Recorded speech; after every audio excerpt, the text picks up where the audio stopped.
Genesis chapter 21. Then the Lord took note of Sarah as he had said, and the Lord did for Sarah as he had promised. So Sarah conceived and bore a son to Abraham in his old age, at the appointed time of which God had spoken to him. Abraham called the name of his son who was born to him, whom Sarah bore to him, Isaac. Then Abraham circumcised his son Isaac when he was 8 days old, as God had commanded him. Now Abraham was 100 years old when his son Isaac was born to him. Sarah said, God has made laughter for me. Everyone who hears will laugh with me. And she said, Who would have said to Abraham that Sarah would nurse children? Yet I have borne him a son in his old age. The child grew and was weaned, and Abraham made a great feast on the day that Isaac was weaned. Now Sarah saw the son of Hagar, the Egyptian, whom she had borne to Abraham, mocking. Therefore she said to Abraham, Drive out this maid and her son, for the son of this maid shall not be an heir with my son Isaac. The matter distressed Abraham greatly because of his son, but God said to Abraham, Do not be distressed because of the lad and your maid. Whatever Sarah tells you, listen to her, for through Isaac your descendants shall be named. And of the son of the maid I will make a nation also, because he is your descendant. So Abraham rose early in the morning, and took bread and a skin of water, and gave them to Hagar, putting them on her shoulder, and gave her the boy, and sent her away. And she departed and wandered about in the wilderness of Beersheba. When the water in the skin was used up, she left the boy under one of the bushes. Then she went and sat down opposite him, about a bowshot away, for she said, Do not let me see the boy die. And she sat opposite him, and lifted up her voice, and wept.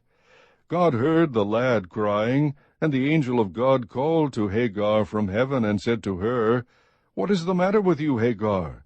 Do not fear, for God has heard the voice of the lad where he is. Arise, lift up the lad, and hold him by the hand, for I will make a great nation of him. Then God opened her eyes, and she saw a well of water, and she went and filled the skin with water, and gave the lad a drink.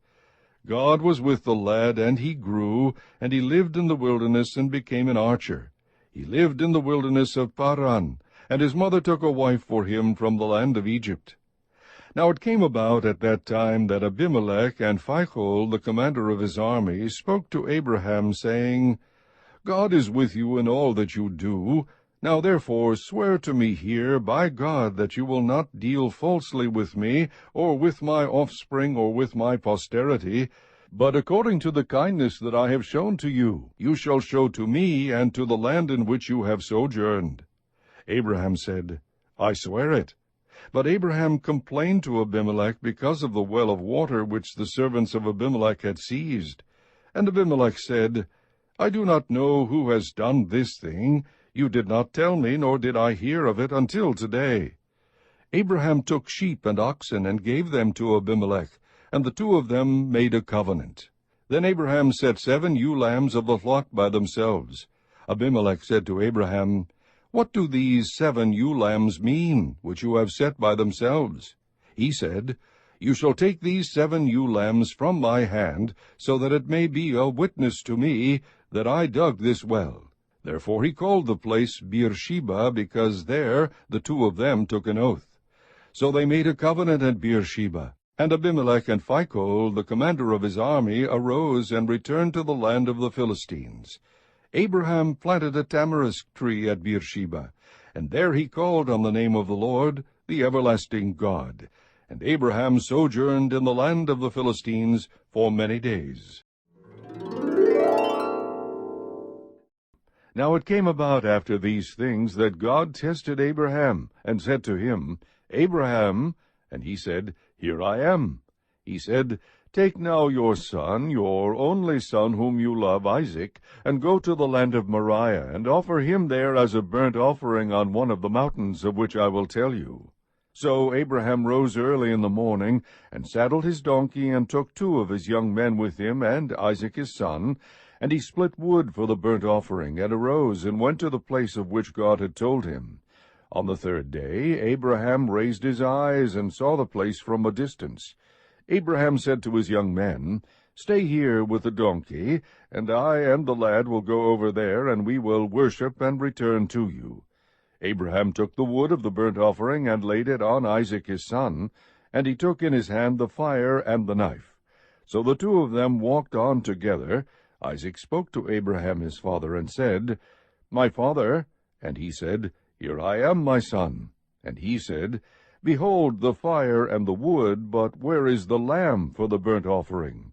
Abraham said, "God will provide for himself the lamb for the burnt offering, my son."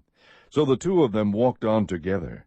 Then they came to the place of which God had told him, and Abraham built the altar there, and arranged the wood, and bound his son Isaac, and laid him on the altar on top of the wood. Abraham stretched out his hand, and took the knife to slay his son.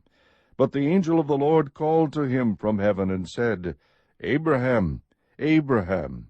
And he said, "Here I am." He said, "Do not stretch out your hand against the lad, and do nothing to him.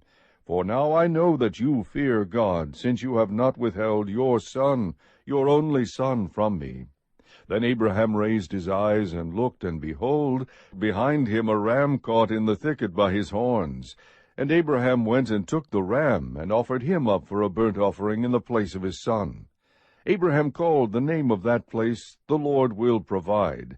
As it is said to this day, "In the mount of the Lord it will be provided." Then the angel of the Lord called to Abraham a second time from heaven, and said, "By myself I have sworn, declares the Lord, because you have done this thing, and have not withheld your son, your only son, indeed I will greatly bless you, and I will greatly multiply your seed as the stars of the heavens, and as the sand which is on the seashore, and your seed shall possess the gate of their enemies. In your seed all the nations of the earth shall be blessed, because you have obeyed my voice." So Abraham returned to his young men, and they arose and went together to Beersheba, and Abraham lived at Beersheba. Now it came about after these things, that it was told Abraham, saying, "Behold, Milcah also has borne children to your brother Nahor. Uz is firstborn, and Buz his brother, and Kemuel the father of Aram, and Chesed, and Hazo, and Pildash, and Jidlaph, and Bethuel. Bethuel became the father of Rebekah. These 8 Milcah bore to Nahor, Abraham's brother. His concubine, whose name was Reumah, also bore Tebah, and Geham, and Tehash, and Maacah. Chapter 23. Now Sarah lived 127 years. These were the years of the life of Sarah. Sarah died in Kiriath Arba, that is Hebron, in the land of Canaan, and Abraham went in to mourn for Sarah, and to weep for her. Then Abraham rose from before his dead, and spoke to the sons of Heth, saying, "I am a stranger and a sojourner among you. Give me a burial site among you, that I may bury my dead out of my sight."